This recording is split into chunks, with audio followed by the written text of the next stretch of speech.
Welcome to Rad Futures. Again, Alan Collinge, author of The Student Loan Scam, also founder of studentloanjustice.org. We've spoken many times. My channel is now your channel. Well, that's good because I quit doing live streams on my own recently. I don't know why. Well, it's the winter time, so I'm in hibernation mode, as you can Yeah, tell very well. But very good to see you as always, and good to be here. always great to talk to you. I'm excited. You took a hiatus, a little bit of a hiatus, which I'm sure is probably very needed. Um, so some things have happened. Some Yeah, things. quite a bit has happened. And maybe this is more me than anything, but the membership in our Facebook group has exploded. Like Oh, pretty much over the month that I was gone. So I don't know what happened there, but like 2 or 3 thousand people joined, which is way more than we usually see. excellent. Um, but yeah, maybe the biggest news over the past few months is that the Department of Treasury supposedly is now going to take over the loans.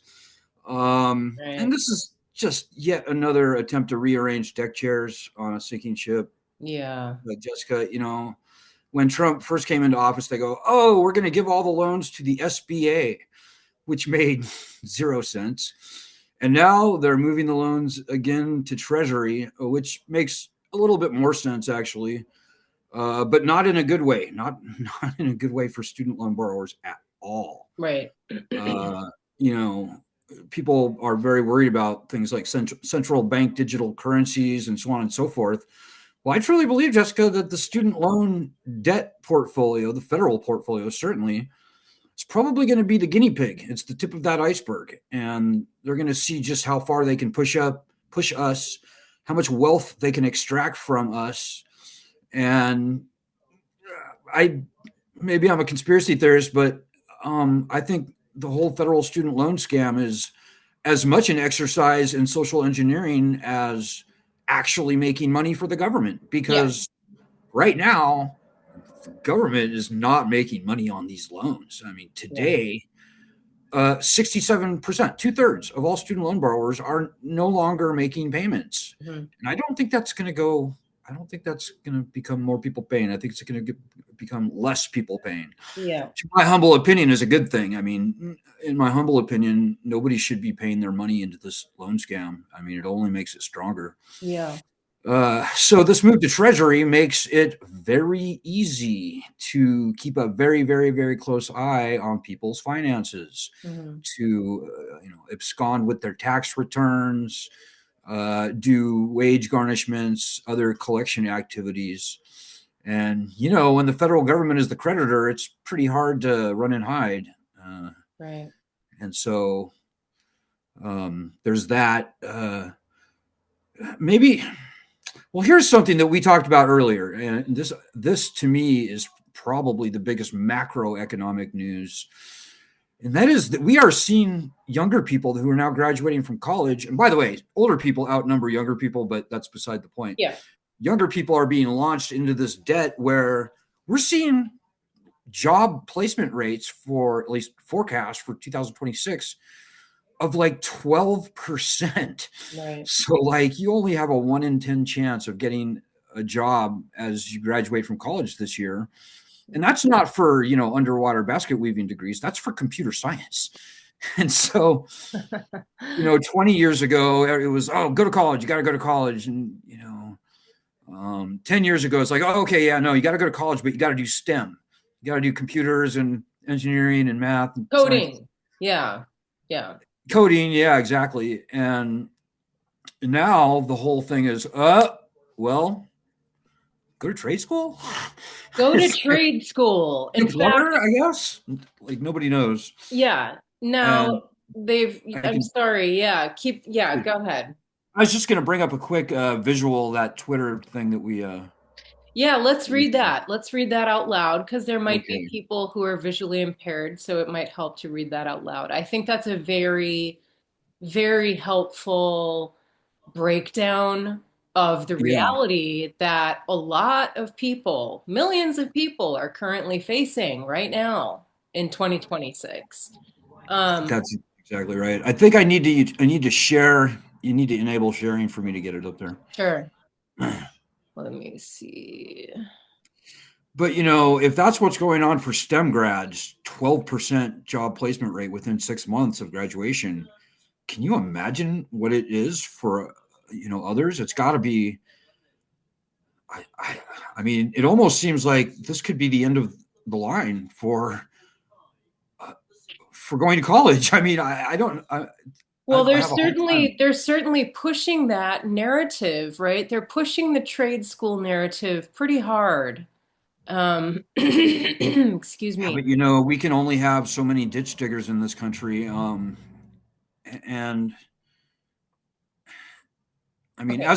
as it pertains to student loans, uh, I think it's I just think it's the end of the line because I mean nobody's going to pay, and the only thing that will keep this failed loan catastrophe going are any kind of social engineering implications that it might have for the deep state or the social engineers, whatever you want to call it. Yeah. But in my view, this puts the onus directly on the colleges because the college people are still going to college.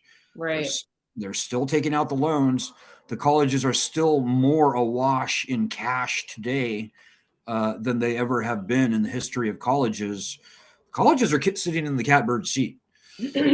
Yeah.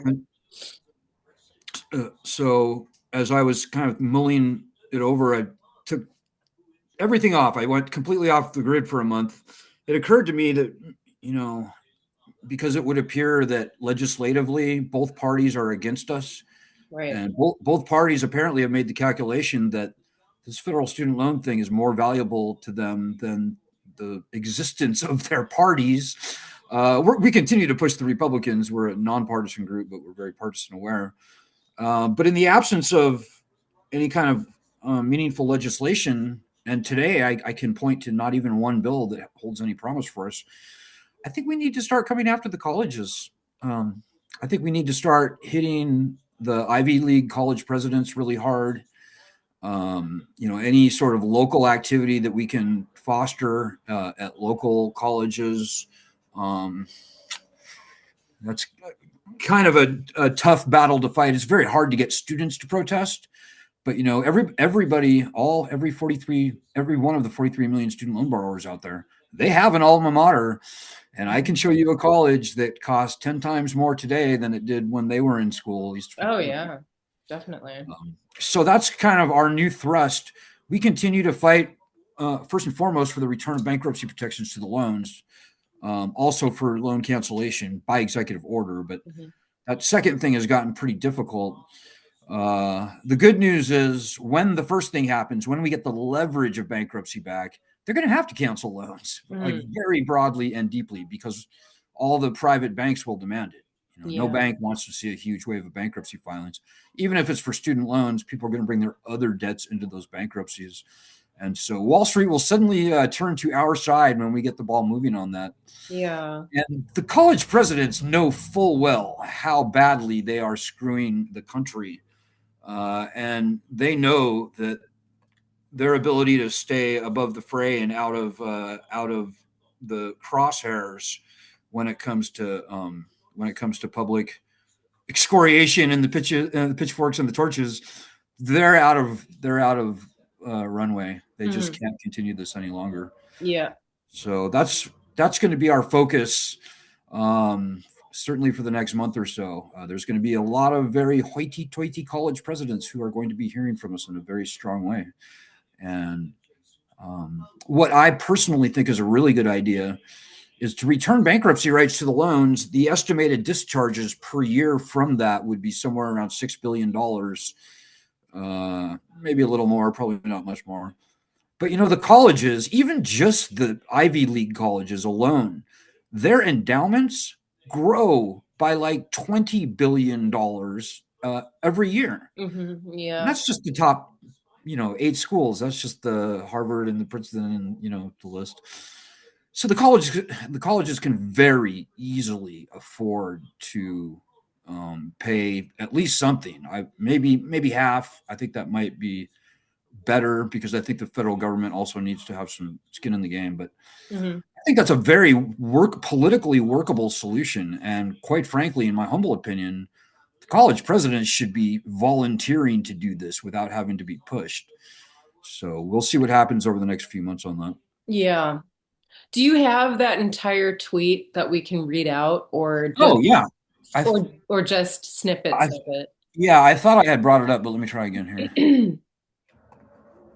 Let me see if I can find it because I want to read the whole thing just for people who So I'm sharing my screen right now to Zoom, and that's I'm looking it. at it, but I don't know if it shows up. That's the one. That's part of it. Yeah, I chopped it off. Okay. There was some other good text in there, but for image purposes, I truncated it. Let me see if I can find it. I got it. Okay. All right. This is the tweet. This is something that I shared the other day on X that a lot of people liked. Um, it was posted by this tech layoff tracker guy, so you can go follow him if you want to. Says computer science professor at major state university just finished the worst faculty meeting in 32 years of academia. Department head dropped the placement statistics like a bomb at 2:47 p.m. on a Wednesday. 2023, 89% placement rate within 6 months of graduation. 2024, 67% placement rate. 2025, 34% placement rate. 2026 projections, 12% placement rate. 312 computer science majors graduating this spring. Industry contacts saying maybe 40 will find work. The dean wants to know why enrollment is still climbing while job prospects crater. Faculty sitting there like a deer in the headlights because what the fuck do you tell 19-year-olds taking out 40,000 per year in loans? Half the curriculum is already obsolete, teaching data structures while companies replace entire engineering teams with Claude and Cursor. One professor suggesting pivoting to, quote, AI collaboration skills, unquote, and got laughed out of the room. Another said we should warn students. Department head said that would, quote, damage program reputation and university revenue, unquote. So they keep taking tuition money from kids who will graduate into a wasteland. Career Services still posts those bullshit salary averages from 2022 when new grads were getting $140,000 offers. Now the same companies are hiring 2 senior engineers with AI tools instead of 12 junior developers. Every computer science professor knows their students are walking into a meat grinder. But the university needs those enrollment numbers to hit budget targets. They're literally selling degrees that lead to DoorDash driving. I posted that because that is the reality. That's what's happening.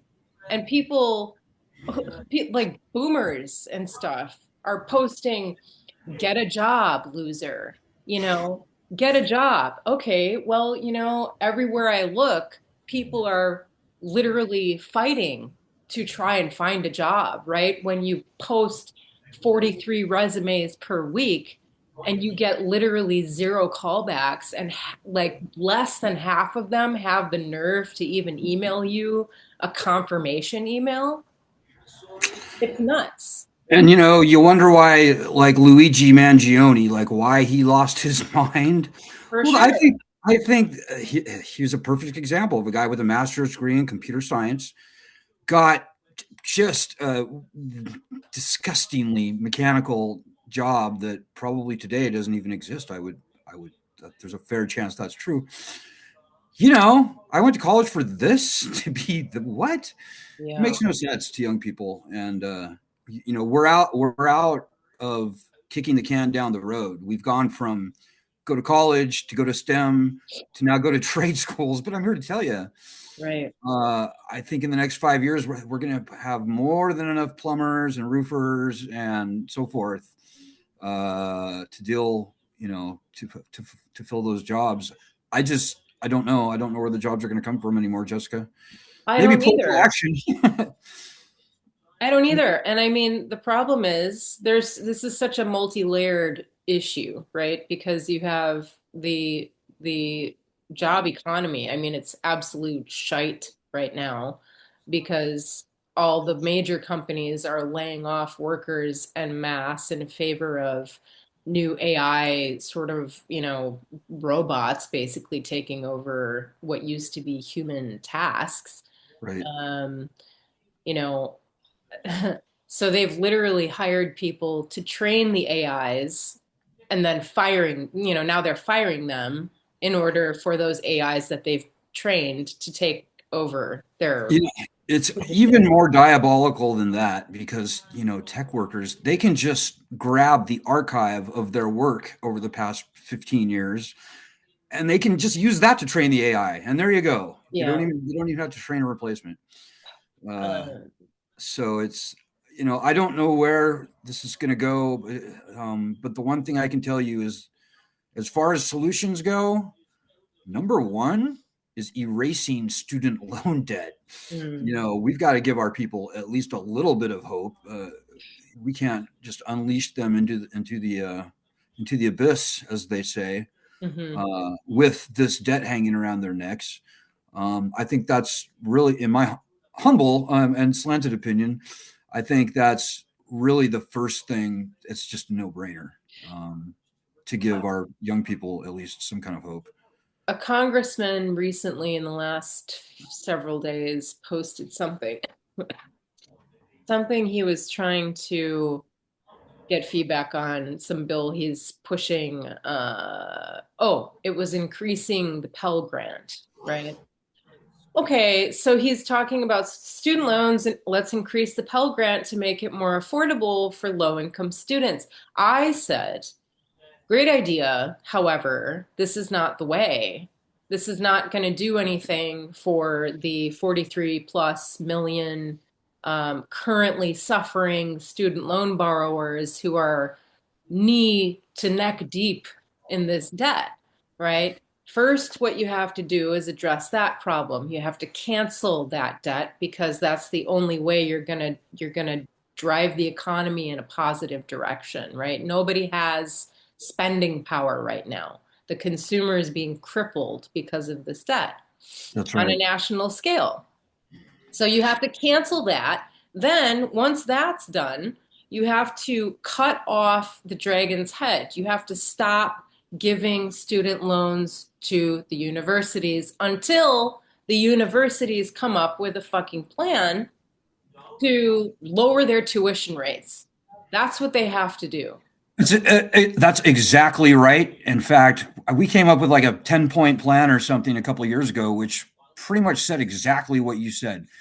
Student loan thing is done. Lending systems fail from time to time. This one is toast. Yeah.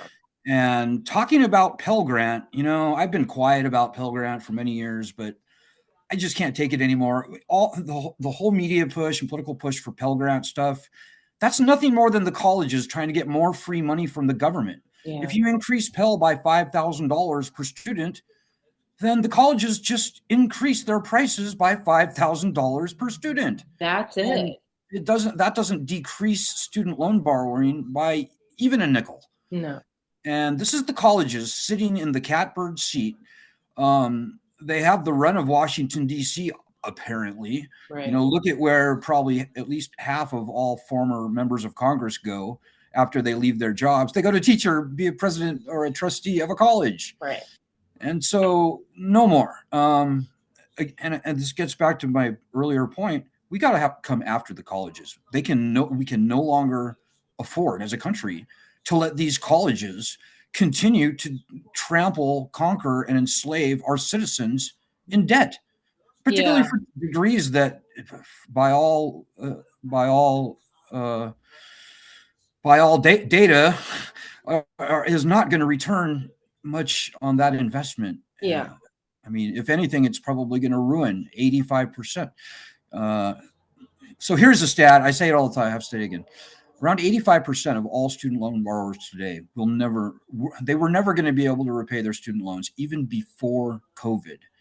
Now, in light of this new data, that's going to go up to 90, 95%. Like, what are we doing? And by that, you mean they're currently not paying, correct? Well, no, about 2/3 are not paying, but some are paying and paying and paying, but their loan balances are just going up, not Right. down. Right. And the supposed income driven repayment plans are all corrupted, Mhm. where the huge majority of those people will literally never make it through. Mhm. And like the 10% or so who do make it through, well, for most of those plans, there's now an income tax liability for that. Mhm. Like, how do you tax somebody on income that never came in, that like on money that you literally never held in your hands? That's so the lending system has failed. Student loans are toast. And whether the people in Washington are willing to admit it or not, at this point, I really don't care. I And see the data, I see the numbers. Go ahead. Sorry. no, you're fine. And I feel like there's something to be said as well, holding in terms of accountability, right? Holding accountable the colleges and universities who have sold everyone the dream, right? So not only have they sold the dream, they've also tacked on, well, you need this and this and this and this prerequisite class and double major and minor. It takes 6 years on average to get a 4-year degree today, Oh, if yeah. you even get one, and that's like only around maybe half, a few more people are graduating. So 40% never graduate. So wouldn't now can we maybe consider thinking about this, I guess from a macro sense, if we zoom out and we look at this approach to higher education in this country, if this is the main approach, which it seems to be, right? Everybody has been under this illusion that they need to get a degree. And then if you get one degree, then if you want to do better and make more money, you have to get a higher degree, right? So you credentialize further. We talked about that in a couple other episodes. Mhm. Um, so, of course, then you take out more student loan debt. Then you go deeper into debt. And you're now entering into the six-figure range, right? When you're into the graduate degree area, especially if you do a PhD, right? Whatever. That's a whole nother conversation. However, my point is that when you zoom out and you look at it from a macro economic sense, and we're thinking about social accountability, when you look at the colleges and the universities pushing the dream, knowing, right, from the tweet, the post that we read earlier, they know that students are walking out with massive amounts of debt. They know that they're walking into a job market that is not going to serve them. They know once they get there, they're not going to be able to pay that debt back, but they're doing it anyway. So, They know it full well. It is gross negligence, so purposefully gross negligence. thank you. There is And gross negligence. And there's liability there, right? So we have something. There's something there. I And believe there is true liability. Like under the law today, limited liability. But the colleges never, universally, never make it clear to their students and their parents that the most fundamental consumer protections are gone from the loans, that there are no bankruptcy protections, no statutes of limitations, no truth in lending laws, no fair debt collection practice laws. I could probably name a couple more, but there are no consumer protections for these loans. And if this was any other sort of a loan, if you went and bought a car online and came well recommended. You go to the dealership, you pick up your brand new car, and you crash in the ditch down the road because the car had no brakes. It's kind of like a student loan. You expect loans to have bankruptcy protections, statutes, limitations, truth in lending laws, etc. So those are omissions, in my view, fully sufficient to render the entire debt null and void. absolutely, Just 100%. you just can't do that, and everybody knows it. And the fact that we haven't seen any successful lawsuits making those challenges kind of shows how badly jurisprudence has betrayed and abandoned us. But Yeah. everybody knows it, and we should be talking about torches and pitchforks at this point because that's what it's come to. Yeah, and I guess on that note, right? So this is a big hydra. It's a big monster. And at the center of it all, right? I guess, what is the center of it all? Do you think it's a group? Do you think it's a, a group of lenders? Do you think it's the government? The government, see, this is where it gets tricky, because when you think of the state and you think of the government, you think of this monolith thing, and it's not a monolith entity, right? It operates through Yeah. these smaller arms and pieces and cogs in the wheel. It's not a monolith entity.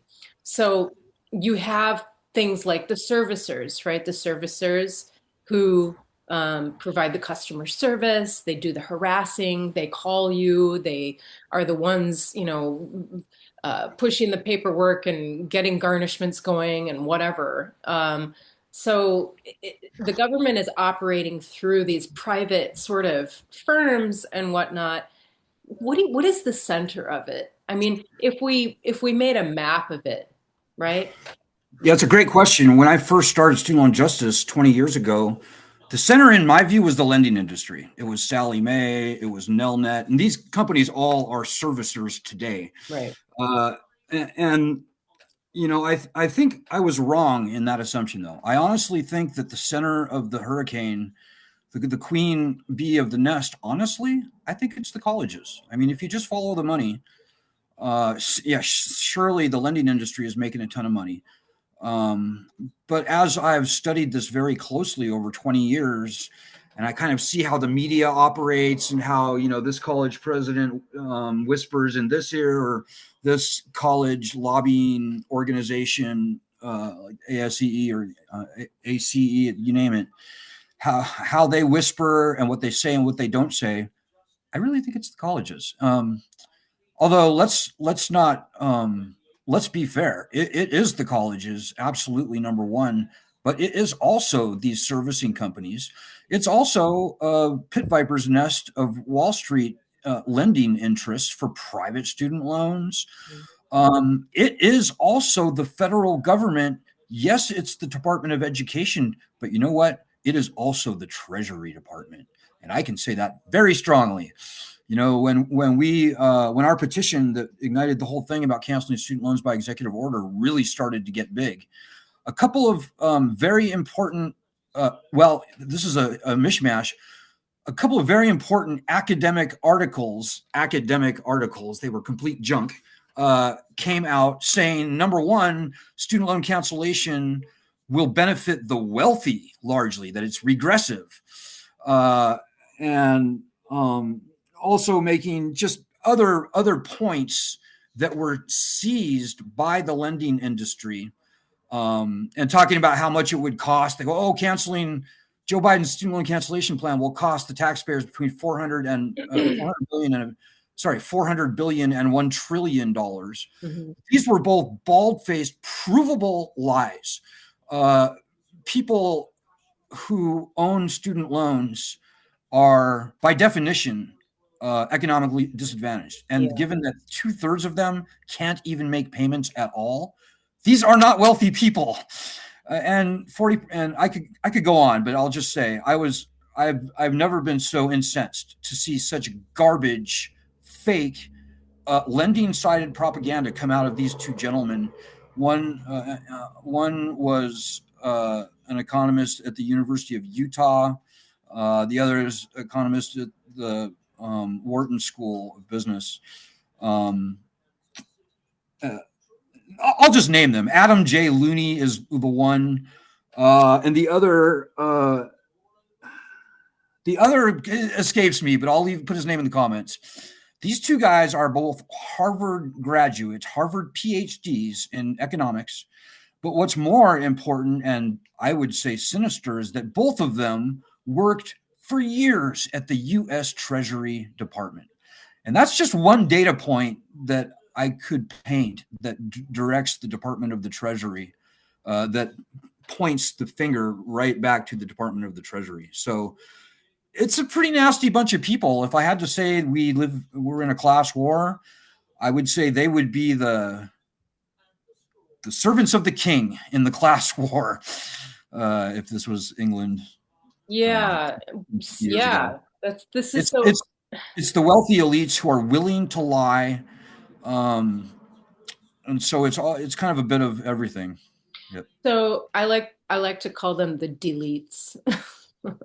Um, so the wealthy elites, right? And you're referring to just Washington elites. I'm assuming that's kind of what you mean.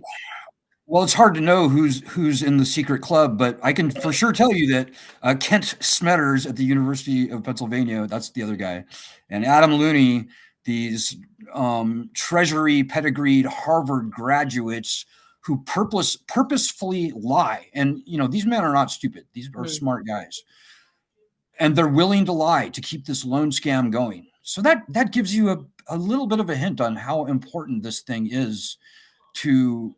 Uh, to certain interests in and around Washington, D.C. You know what's interesting? I mean, this is just coming back to me now.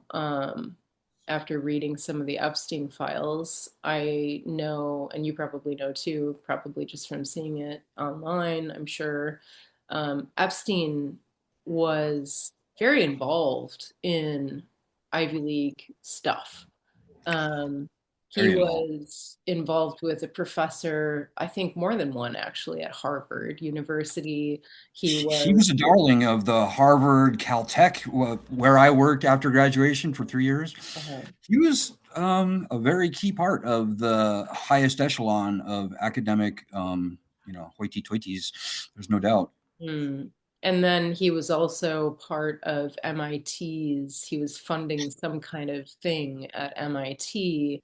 He was friends with Noam Chomsky, and on and on and on. Yeah, the list is very long. Stephen, the physicist, the crippled physicist Stephen Hawking, Hawking. Yeah. who apparently found a way to get to his island, which is just Yeah, I saw that. a guy. Interesting. It's pretty inspiring that, I mean, if nothing else, that someone with quadriplegia or whatever he had could get around that much. I mean, that's just kind of amazing. But yeah, this is a really bunch of dark people who are morally bankrupt. Uh, So, and so, so basically what you're saying is this is a hydra with a center that is kind of veiled, right? But we know there's a power structure there and it's upper echelon it's and kind what? of like to me it looks kind of like a hurricane. Like, is there actually any one person pulling the puppet strings in the from the very center of it all? I don't think so. I think it's more like the eye of a storm where all the big entrenched forces are sort of swirling around it, and But there's the one thing that's kind of part of the gravitational force is their agreement, right? That this system continues. oh, this whole thing is absolutely sustained by nothing more than maybe probably spoken, but maybe unspoken agreements. Yeah. That's what I call it a pit viper's nest of entrenched interest in and around Washington, D.C., NGOs.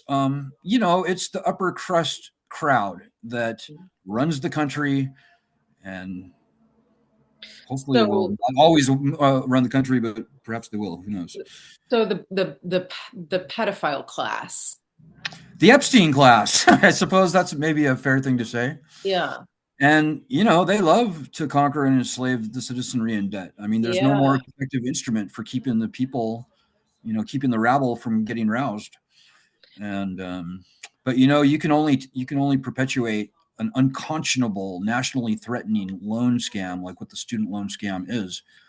You can only keep that going for so long before the wheels come off the wagon, and I that mean, yeah. At what point do we start, excuse me, asking the question, how much of this is actually intentional, right?